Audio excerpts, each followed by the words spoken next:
So it was an event to behold. That's for sure. And is Israel just planning what it's going to do to Iran next?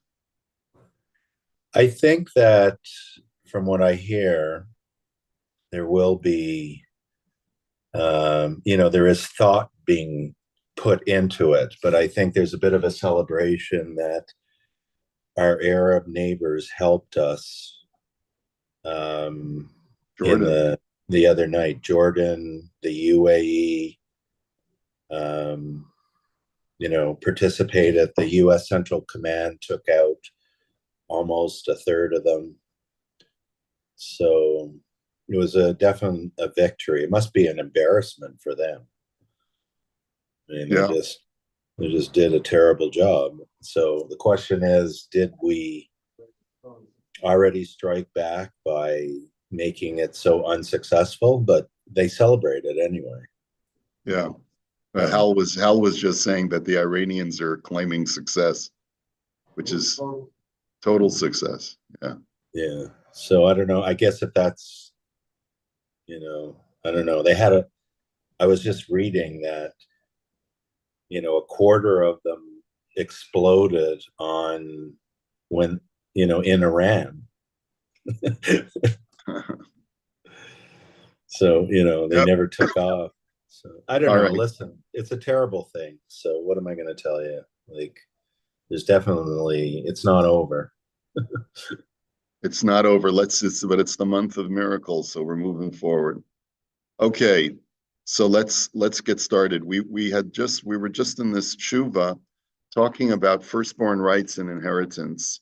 So just to clarify some halachas that are put down by the Torah and by the Gemara. A child who's born by cesarean section, that was the last thing that we saw, is not entitled to a double portion if he's the firstborn, because he's not the Peter Rechem, he's not the first issue of the womb.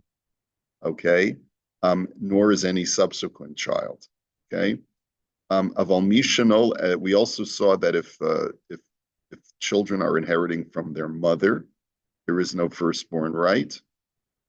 There's only a firstborn right if they're inheriting from their father. And then the last thing we saw is Aval Mishanolad Acharei Nefel. If someone was born after a miscarried fetus, even a stillbirth, Mikol Makam Hunikra Bechor Lenachala, Ki Kevin Shenemar Betor Le'inyanachala Ki Hu Reshit Ono. He does get the double portion, even though he's not the first issue of the womb, because his deceased brother, older brother, was born before him. But nonetheless, this is the first strength of the father, meaning that it's the first viable child that was an issue from the father's loin. Mishalev aviv dove alav imes yorish pishnaim. And therefore, what the Gemara says is that if a father is overly concerned about his child because it's the firstborn child, it's like the first sign of life that he can produce, that he can reproduce. So then that's the reason why that firstborn gets a double portion. Yatsa nefel, the ein libo shel aviv dove alav, that excludes a stillbirth where a parent doesn't have that same compassion. And therefore the stillbirth is not considered the Bechor.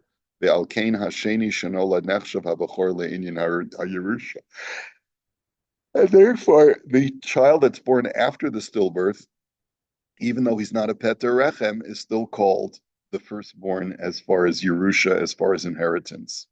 Now, that's what we're up to. So, when they inherit from the mother, no firstborn. When it's a C-section, no firstborn rights. But if he's born after a stillbirth, then he does get a double portion. We didn't talk about a second wife yet. But logic would dictate that he wouldn't get a double portion from his father's estate, even though he's the first issue of the womb from the second wife, because it's not Reshit Ono. It's not the first sign of his strength, because he has children from a previous marriage. Okay. So, but let's look at the opposite case.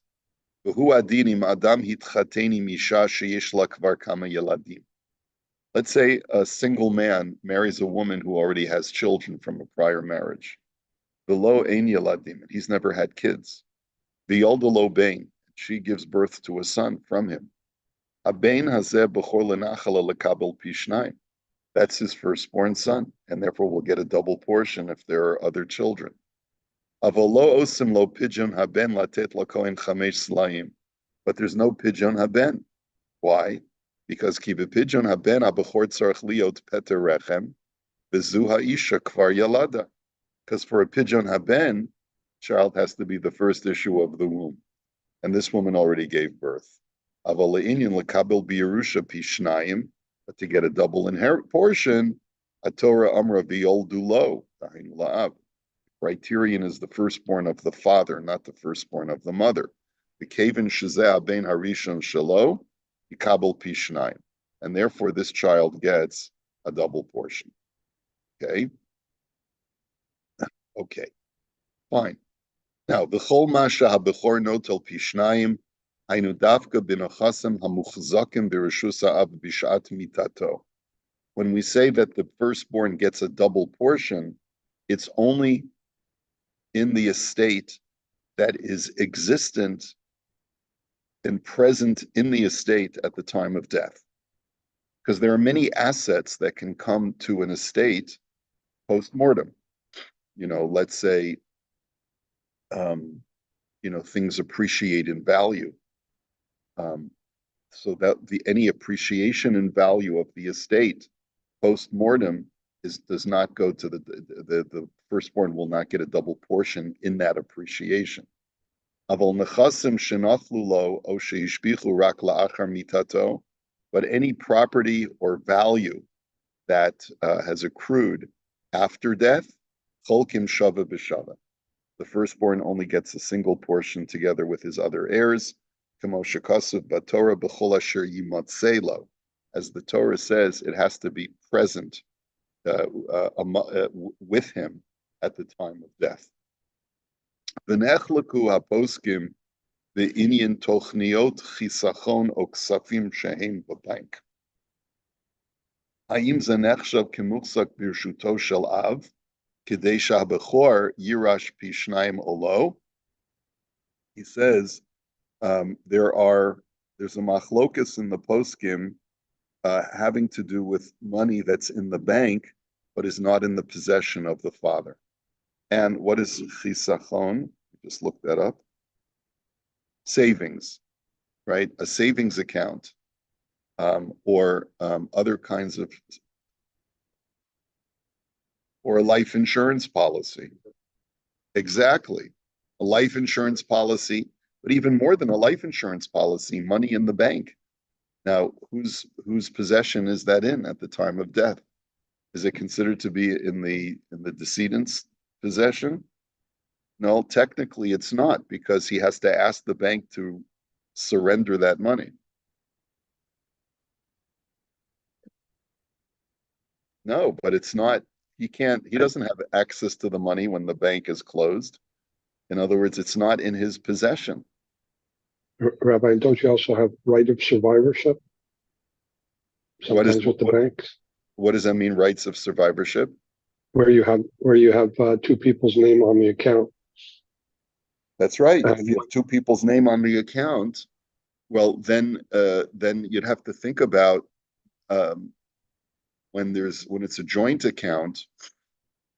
Rights of survivorship say that all the money reverts over to the wife, in which case the child would not get a firstborn portion anyway. So that's a good point also, Izzy. But let's say it's not a joint account. Let's say it's just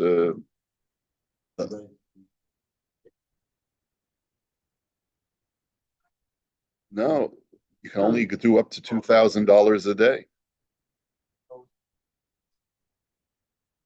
Oh, okay. Okay. Yeah.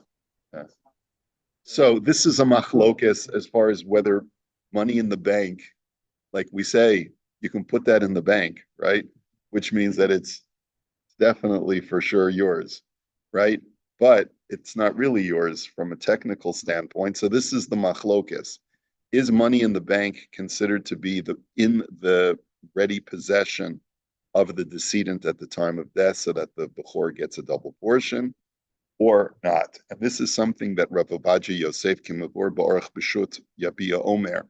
Rav Ovadia takes up this discussion. And the next tshuva that we're going to see from Rav Sharaga is going to discuss this issue. So let's go on to the next siman. Yerushat Bechor Beheter Iska B'tochniot Chisachon Babank.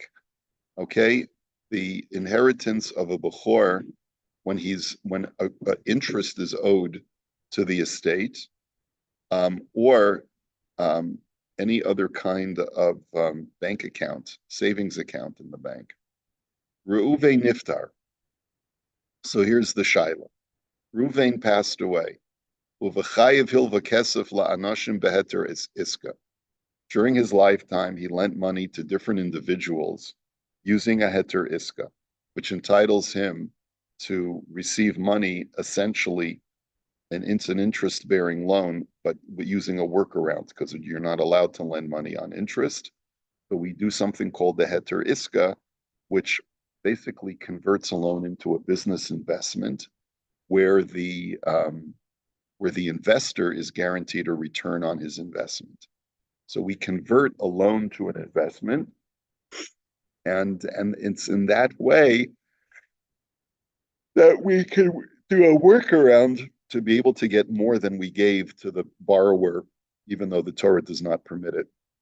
And he also had money in a savings account. And he left over 3 sons. And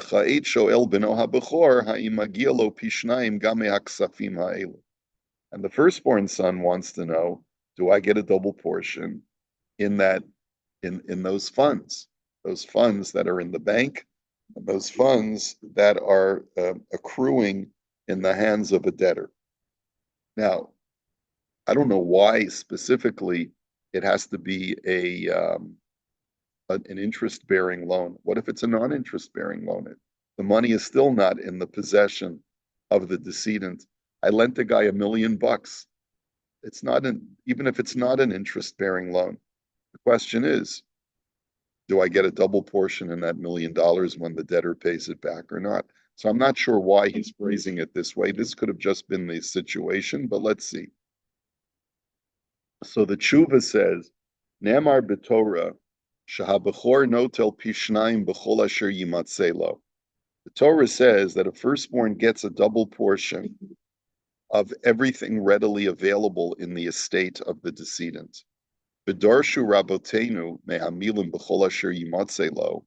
That our rabbis learned from those words that they have to be readily available to the decedent. She'ein habechor notel pishnayim b'nechasim she'ein birshuto shel ha'av. That what we learn from here is that a bechor does not take a double portion when those assets are not in the father's possession, ela sheru'uyim lavo achar mitat aviv, but will only be coming into his possession post-mortem. The dafka b'nechasim shebirshuto shel ha'av u'muchzak b'hem be'eit b'tirato b'hem notel ha'bechor pishnayim. Like we just saw above, it's only with assets that are in the father's possession at the time of death that there is such a double portion. And therefore, and therefore, if it was such a debt, if the father was owed money, and the debtors pay back the debt post-mortem, the firstborn son will not get a double portion in that paid back debt. Since that money was not in the father's possession at the time of his death. So it's really interesting. One of the ways to avoid getting your firstborn son a double portion would be to basically lend all of the money of your estate to somebody else and say, just pay it back a day after I pass away. Yeah. What? Or just, well, we'll see now about the bank issue.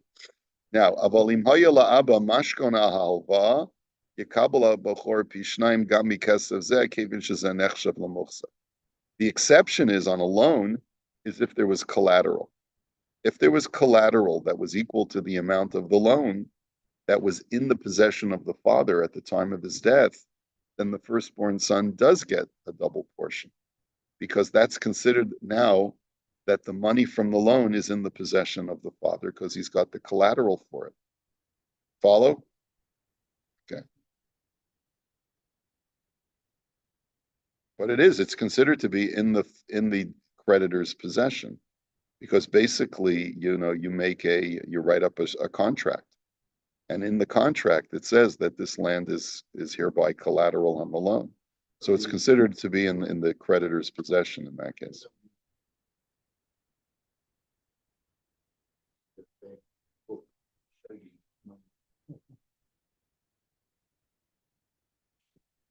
Is a bank book considered collateral? It doesn't have intrinsic value. It's just a record. Yeah. It's just a record of what the bank has of yours. Yeah. Now, all right, so let's see.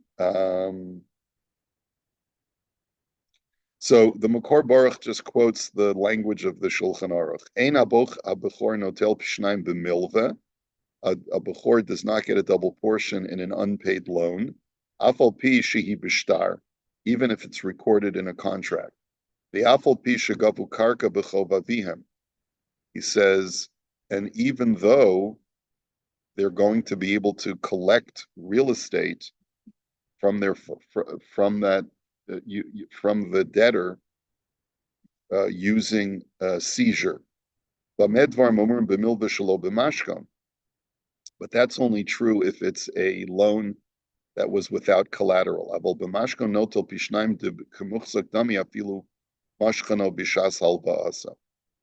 But if there's collateral, and again, it's not clear, Joby, whether the collateral is chattel that's physically in his possession, or whether that collateral could even be real estate. I have to think about that. What you said may make, if there is collateral, however, the Bechor does get a double portion. The kemuchzak dami afilu mashchano bishas halva'asa, because he's considered to be the possessor of the mashkan, even if it was given to him at the time of the loan and not before the loan. Okay. Now, uli inyan hashe'ila ba'ofen sha'aviv hilva beheter iska. Ha'im ha'bechor yekabel bo pi shnayim o lo. Now, let's say the father lent money using a heter iska so that there's interest. So would the bechor get a double portion? Hine yadua sha'haklal hu b'chol heter iska sherom et kol hasikum ki'ilu chetzia halva v'chetzio pikadon. So he says, the way that a heter iska is structured, and this will become relevant in just a few days if you're doing Daf Yomi, because you're going to start the 5th parak of Bava Metzia, which is Ezehu Neshech, all about the laws of prohibition of making loans on interest.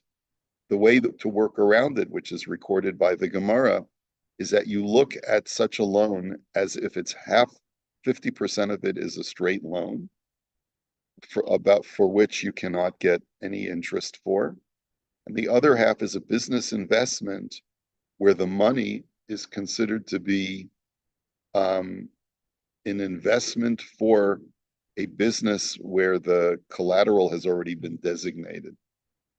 Lachein b'chatzi hapikadon shebe'iska nira pashat shemagia lo kaful, aval b'chelak halva sheba lichora dina keroi kamo kol halva acheres. So, in other words, the way that we look at it, if you take a look at the language of the Gemara in Bava Metzia, the Gemara says, Omri Nahardoi, the rabbis of Nahardoi said as follows, Hai Iska, Palga Milva Upalga Pikada.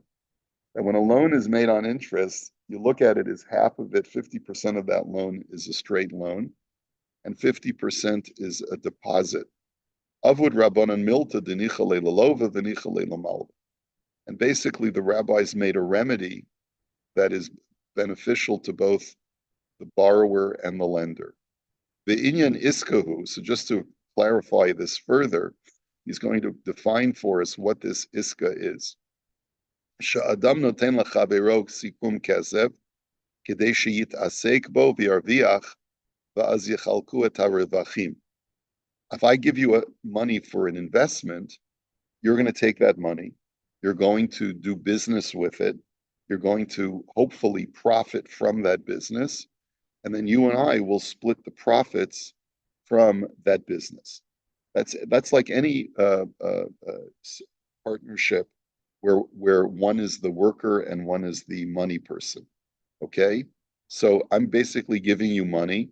You work, you increase the return, and we split it. And that's the way you look at how when you're paying me more than I gave you, it's not for an interest-bearing loan, it's for a business investment. Im kol ha'achrayut hayta mutelet al halova, shehu hamit'asek kamo halva regila. So he says, now you can't say that the borrower assumes all risk here, because if the borrower assumes all risk, then it's like a loan. It's not an investment. Halova lo haya maskim lazeh, ki nimsa shahamal v'rak yachol laharviach b'li chashash hefsid v'halova yitztarech laseit behefsedim. He says that doesn't seem fair. That's not a legitimate business investment where the investor is entitled to an automatic return regardless, without any risk, where the business worker has to assume all loss. That's right. He doesn't get all the gain, but he doesn't get all the loss. It's a split. On the other hand, if all risk was on the investor, and there's no risk at all to the borrower or to the worker, I should say, no one would be interested in investing, right? Because what's the incentive for me to invest in a company where they assume no risk? So they have no skin in the game. Why should they work hard? They'll just take my money and skedaddle. And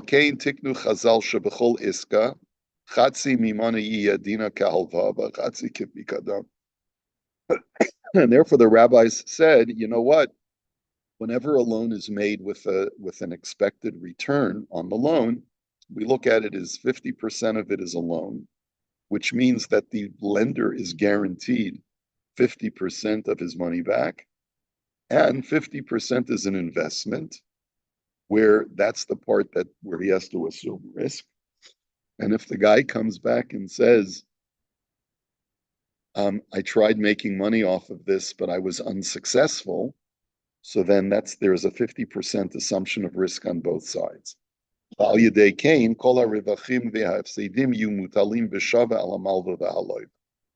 in that way, there's a 50-50 split of assumption of risk between the investor and the worker. Now,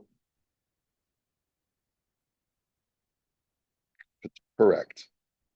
But it's from that 50% that he has the potential to lose that he also is going to get a return on his investment.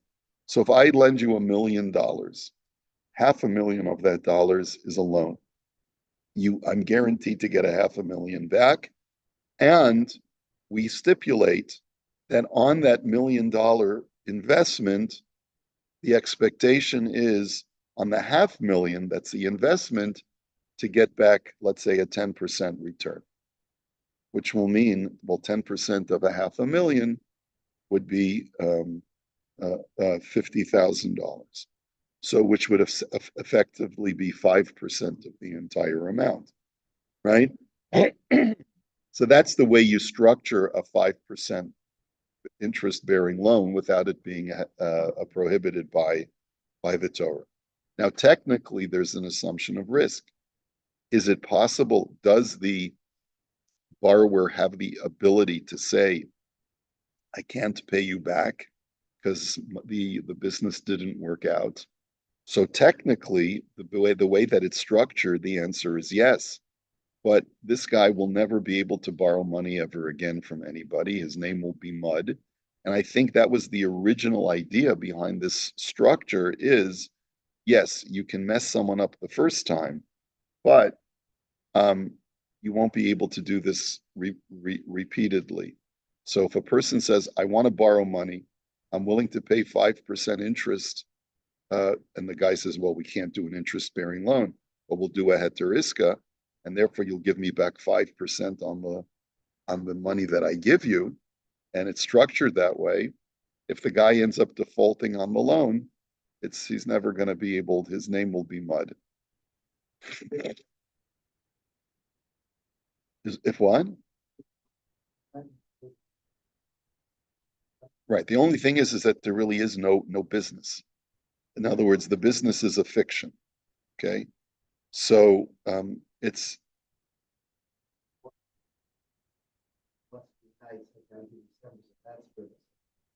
no, it's not.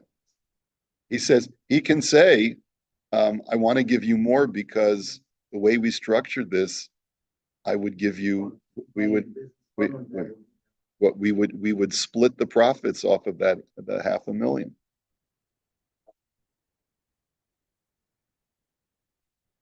Uh-huh. Right. Right. Either, well, sometimes collateral is given that's worth more than the loan. And but you'd have to, if the guy defaults on the loan, you sell the collateral item and you give him back. Yeah, right. When was it set up historically? Sometime in the times of Chazal. I believe it was already in place by the time the Mishnah was written, if I'm not mistaken. Yeah. Wise men for doing this because money flowing through business funds. If you remember history of the recession, big recession in 1932, where the central banks were stupid, so the money system took money out, burst the whole process. The rallies of great wisdom realized money flowing. Very smart. Yeah.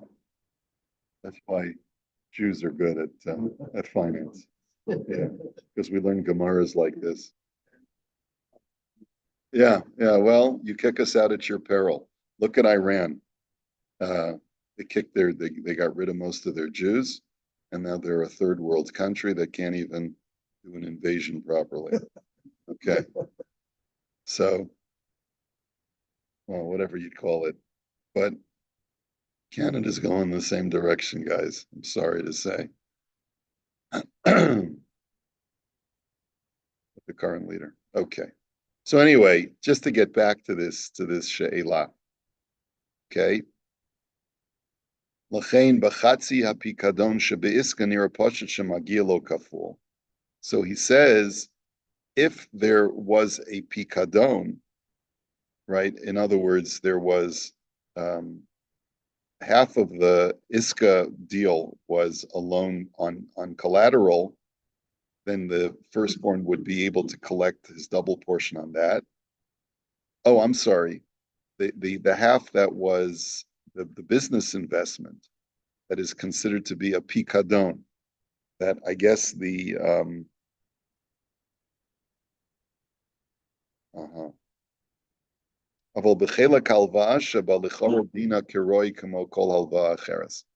but the half that's a loan,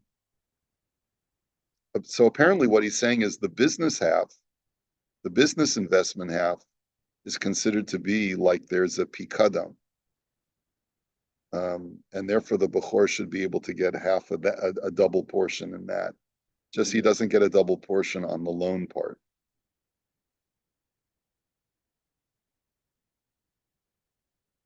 Yeah, so that's the part that I'm not fully understanding.